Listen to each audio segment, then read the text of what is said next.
एक संस्थान नहीं, एक अखबार नहीं, बल्कि तमाम अखबारों के साथ ऐसा है, ऐसी स्थिति है जो कंपनियां अखबार या फिर मीडिया हाउसेस चला रही थी। लेकिन जेपी धनुपिया जी, क्या ऐसा होना चाहिए कि अगर कोई गलत कर रहा तो हम भी गलत करेंगे? नहीं, देखिए कटारी जी, ऐसा नहीं है। वास्तविकता यह है कि नेशनल हेराल्ड को लेकर भारतीय जनता पार्टी के बड़े नेताओं के द्वारा एक षड्यंत्र पूर्वक योजना चलाई जा रही है और उसके माध्यम से नेहरू गांधी परिवार को बदनाम करने का षड्यंत्र किया जा रहा है। मुझे आश्चर्य बात का हो रहा है कि अभी आदरणीय वरिष्ठ पत्रकार राजेश सिरोठिया जी ने जो पूरा बताया कि जो प्रेस के लिए जमीनें मिली लोगों को, उसके बाद क्या क्या चल रहा है, किसने क्या किया है, मैं उसमें नहीं जाना चाहता हूँ, आपके सामने है। लेकिन सवाल ये उठता है कि आखिर नेशनल हेराल्ड की स्थापना किसने की? पंडित जवाहरलाल नेहरू ने की, 1938 में की। उसके बाद काम करने के बाद अखबार निकाले गए, देश की आज़ादी में अखबारों का बड़ा योगदान रहा है, सारी चीज़ चलती रही। बाद में स्थिति इस तरह की हो चुकी कि नेशनल हेराल्ड के जो कर्मचारी थे, 5,000 कर्मचारी हैं, 5,000 कर्मचारियों का वेतन भुगतान, इनका पीएफ, ईएसआई, ग्रेच्युटी, सारी जब स्थिति खराब हो चुकी, तब सोनिया जी ने, राहुल जी ने उसको बना के पैसा देकर वहां पे अपना उनका अनुभव किया।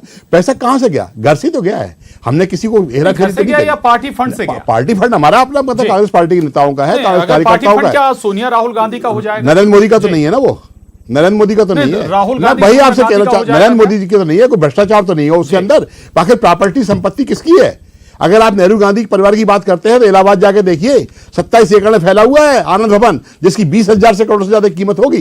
कोई पैसे के मामले के भूखे नहीं है वो लोग। श्रीमती सोनिया गांधी वो महिला है जिन्होंने देश के प्रधानमंत्री पद को इस बात पर नकार दिया था सारे लोग होने के बाद कि नहीं, मैं उसमें वो नहीं करना चाहती। तो आप ऐसे लोगों पर आरोप लगाना चाहते हैं? सिर्फ आपकी नीयत में बदनामी और लोगों को गुमराह करने की है। जहां तक भोपाल की संपत्ति का सवाल है, भोपाल की संपत्ति के मामले में साफ तौर पर कहना चाहता हूं कि ये दिल्ली के संस्थान जो है नेशनल हेराल्ड का, उससे संबंधित है, उसी के द्वारा संजात होता है, उसी काम चल रहा है।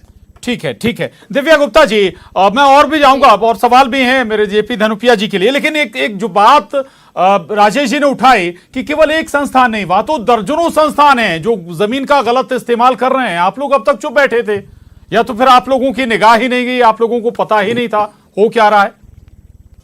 प्रशांत जी, वही आपने जो बात कही, मैं उसके साथ थोड़ा तारतम्य है मेरा कि अगर इसने गलत करा तो मैं अपने गलत को जस्टिफाई करूं, ये तो बिल्कुल सही बात नहीं है।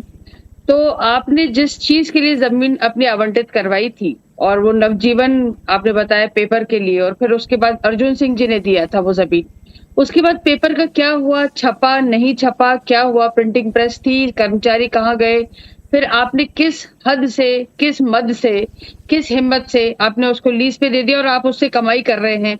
और फिर उसके बाद आप हठधर्मिता इस बात को देखिए कि आप उसको जस्टिफाई भी कर रहे हैं। पूरे नेशनल हेराल्ड केस को, जो कांग्रेस की प्रॉपर्टी नहीं है, उसमें आप 90 करोड़ का घपला कर रहे हैं, आपकी अपनी प्रॉपर्टी मान के उसको चल रहे हैं। तो ये तो कहीं ना कहीं क्या था, दिक्कत इस बात की थी सर कि ये सबको ये लगता था कि कांग्रेस और उसके आला कमान जितने हैं वो सब इन सब से बहुत ऊपर हैं, उन पर कभी कोई आंच ना आएगी, कभी कोई उंगली नहीं उठाएगा, कभी इस तरह की कोई केस होगा ही नहीं। तो ये जो सारी की सारी कल्पना परिकल्पना है, हम जब राजा बन के बैठे थे तब हमने कभी नहीं सोचा था कि हम भी कभी कटघरे में आ पाएंगे। तो ये जो सारी दिक्कतें हैं, जो अभी इतना सारा प्रदर्शन हुआ दिल्ली में, क्या मैं ये पूछना चाहूंगी कांग्रेस से, तो क्या आप इस बात को जस्टिफाई करेंगे कि आपने प्रदर्शन इसलिए करा कि जो भ्रष्टाचारी हैं या जो भ्रष्टाचार कर रहे हैं हम उनके साथ खड़े हैं? भ्रष्टाचार तो हुआ है, पेपर में भी हुआ है, हमने डॉक्यूमेंट्स भी देखे हैं, ओपन प्लेटफॉर्म पर है वो सारे के सारे डॉक्यूमेंट्स, सारी की सारी यंग इंडियंस की, और सारी की जो नीति है, एजीएल की जो सारा किस्सा है, वो हम सब ने पढ़ा है, जानते हैं, देखते हैं। उस सब के बावजूद यदि आप ये ठीक है, ये कंसर्न अलग है, लेकिन मेरा एक सवाल है जिसका जवाब शायद आप देते हैं तो बेहतर होगा। 15, 17, 18 साल आप लोग सरकार में रहे, तब देखिए, जब जो केस देखिए, तब आप लोगों की नजर में ये नहीं आया क्या? जब जिसके पर संज्ञान कोर्ट में चल रहा हो, केस कोर्ट में चल रहा हो, तो शासन अपना काम करता है, कोर्ट अपना काम करता है। तो कोर्ट की प्रक्रिया एक पैरेलल प्रक्रिया चल रही है, शासन की प्रक्रिया उसके साथ, उसके ऊपर तो नहीं चल सकती। कोर्ट जब अपनी संज्ञान में लेके उसके बारे में डिसीजन लेके प्रशासन को आदेशित करेगा तो उस हिसाब से आदेश होगा। लेकिन अगर हम ये मान के चले कि कोर्ट के ऊपर हम कुछ सुपरसीड करके कुछ काम करें, तो वो तो हमारे प्रशासन के लिए भी उचित नहीं होगा। कोर्ट का अपना काम करने देते हैं और मान्य आदेश जैसा भी कोर्ट करेंगे उसके हिसाब से आदेश का पालन होगा। ठीक है, कई बार जब लंबा मामले को खींचना हो तो आंखें भी मूंद ली जाती हैं, चलता रहता है कोर्ट में मामला दशकों तक। राजेश जी, जो बात कह रहे थे हमारे कांग्रेस साथी जेपी धनुपिया सर, कि आखिर उन पर आरोप लगाना ठीक नहीं। भाई 90 करोड़ अगर कांग्रेस ने दिए एजेएल को, तो वो सोनिया गांधी राहुल गांधी के थोड़ी हो गए। पार्टी फंड से अगर कोई चीज जाएगी, चाहे बीजेपी हो, तो वो भाई जेपी नड्डा साहब की थोड़ी हो जाएगी। देखिए, वो तो क्लियर कट मामला है अपनी तरह से है कि वो यंग इंडिया नाम की कंपनी बनती है और कांग्रेस पार्टी इसको फंड करती है, और 36% शेयर जो है इनके हो जाते हैं जॉर्ज फर्नांडिस, अपने ऑस्कर फर्नांडिस और मोतीलाल वोरा जी के, और बाकी जो है राहुल गांधी और सोनिया गांधी जी के हो जाते हैं। तो निश्चित रूप से ये, चूंकि कांग्रेस का इसको इंटरनल मामला नहीं कह सकते आप।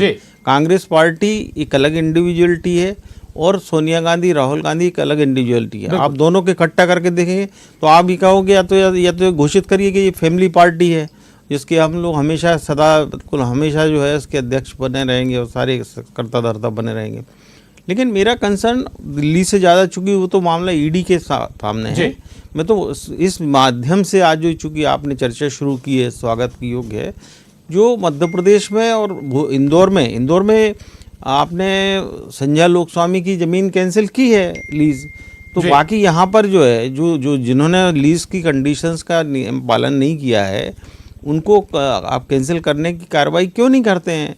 आप क्यों इस मामले में सरकार जो है हिला हवाली करती है? अकेला मामला नवजीवन ने तो घनघोर टाइप का जो है जो मामला जो भोपाल का, बिल्कुल उसमें तो एक इंच जगह भी प्रेस के लिए नहीं है जी, बाकी जगह तो प्रेस है, और उसके साथ में उन्होंने दूसरी चीजें मिक्स कर ली है। तो ये तो बहुत खतरनाक टाइप का मामला है, और इसको क्यों सरकार, और इसको मतलब एक चौबे जी थे एक छतरपुर के, वो जो इसको नवजीवन की ओर से संभालते थे, और उन्होंने फिर बाद में तनवंत सिंह कीर जी को, जो कि तत्कालीन स्थानीय शासन मंत्री थे, उनको ही ये ज़मीन बेची थी, ऐसा आया था। और वो मामला बड़ा पेचीदा है कि किसके पास है किसके पास नहीं है, कौन उसका मालिकाना हक संभाल रहा है नहीं संभाल रहा है, किसको किराया जा रहा है नहीं जा रहा है, कौन किराया दे रहा है नहीं दे रहा है, बड़ी ही पेचीदा कंडीशन है उसकी जी। तो इस मामले में कांग्रेस को बने भारतीय जनता पार्टी की सरकार को अब जाकर सुधारी है, जब दिल्ली में ईडी ने इतना बड़ा वो किया है, तो आश्चर्य होता है। और इस मामले में बहुत गंभीरता से इस चीज़ को लेना चाहिए, क्योंकि जब किसी चीज़ को अलॉट किया जाता है तो उसके टर्म्स कंडीशन है, लीज की कंडीशन है, उनका पालन होना चाहिए। बिल्कुल टर्म एंड कंडीशन का पालन होना चाहिए। जवाब जरूर दिव्या जी से लूंगा, लेकिन उससे पहले धनुपिया जी के पास जाऊंगा। धनुपिया जी, 90 करोड़ रुपए अगर कांग्रेस ने दे दिए, तो उसके एवज में आप 2000 करोड़ रुपए सोनिया राहुल गांधी के नाम पर कर देंगे? क्या सोनिया जी ने राहुल जी ने प्रॉपर्टी अपने नाम पे करा ली क्या? 38% शेयर है साहब, 38% शेयर सोनिया राहुल के पास है। यंग इंडिया कंपनी में अगर टेक ओवर किया है एजेएल को, किसके पास शेयर गए, किसके हो गए, वो अधिकार नहीं है। मैं वही आपसे निवेदन करना चाहता हूं, क्योंकि हमारा देश के प्रधानमंत्री नरेंद्र मोदी जी और अमित शाह जी की मानसिकता उसी तरह की प्रवृत्ति रही है, जिस तरह अपराध में करते करते यहां तक पहुंचे हैं, जो हालात बने हैं वो लोगों को बदनाम करना चाहते हैं। 2014 में यह केस खत्म हो गया था, लेकिन सरकार बनते ही नरेंद्र मोदी जी की इसको खुलवाना शुरू कर दिया गया, इसको दोबारा रीओपन कराया गया, और आज इसको जबरदस्ती बदनाम करने के लिए माहौल को बनाया जा रहा है। क्या प्रॉपर्टी उन्होंने अपने नाम पे करा ली? क्या उन्होंने अपने नाम ले लिया? क्या कितनी संस्थाएं बनती हैं, कितना होता है? कांग्रेस पार्टी की प्रॉपर्टी है वो, कांग्रेस पार्टी की प्रॉपर्टी, कांग्रेस पार्टी धनुपिया जी, यंग इंडिया कांग्रेस पार्टी का हिस्सा है, किसके पास है? कांग्रेस पार्टी का हिस्सा है। यंग इंडिया के शेयर किसके पास है? कांग्रेस के पास है। कांग्रेस की कोई ट्रस्ट है क्या उसके पास है? क्या कांग्रेस पार्टी का हिस्सा है? मैं वही तो आपसे कहना चाहता हूं। और हमारी आज हेराल्ड की प्रॉपर्टी संपत्ति है, उससे कहीं ज्यादा उनकी अपनी खुद की व्यक्ति संपत्ति है, उन्होंने कभी दिखाया नहीं कब्जा, आज तक उन्होंने दिया, देश को आजादी के लिए दे दिया, देश के लिए कुर्बान कर दिया। आप ऐसे परिवार को बदनाम करने के लिए इस तरह बातें करते हैं? सोचना चाहिए, क्योंकि मानसिकता है आदरणीय नरेंद्र मोदी जी की, बदनाम करो। आदरणीय मोदी जी या नड्डा जी या अमित शाह जी से क्या है संबंध नहीं कर रहा हूं, सीधी बात जो आंकड़े मैं उन पर बात कर रहा हूं, जो डेटा है साहब, जो डेटा है उस पर बात कर रहे हैं। कराया जा रहा है। यंग इंडिया कंपनी के शेयर किसके पास हैं? प्याज के छिलके हैं। यंग इंडिया कंपनी के शेयर किसके पास हैं? कोल इंडिया का हुआ था, इससे पहले ऐसा हुआ था। आप देखिए, बोफर्स का सब प्याज के छिलके निकलते जाएंगे, कहीं निकल के नहीं आएगा। श्रीमती सोनिया गांधी, राहुल गांधी ईमानदार थे, हैं और रहेंगे।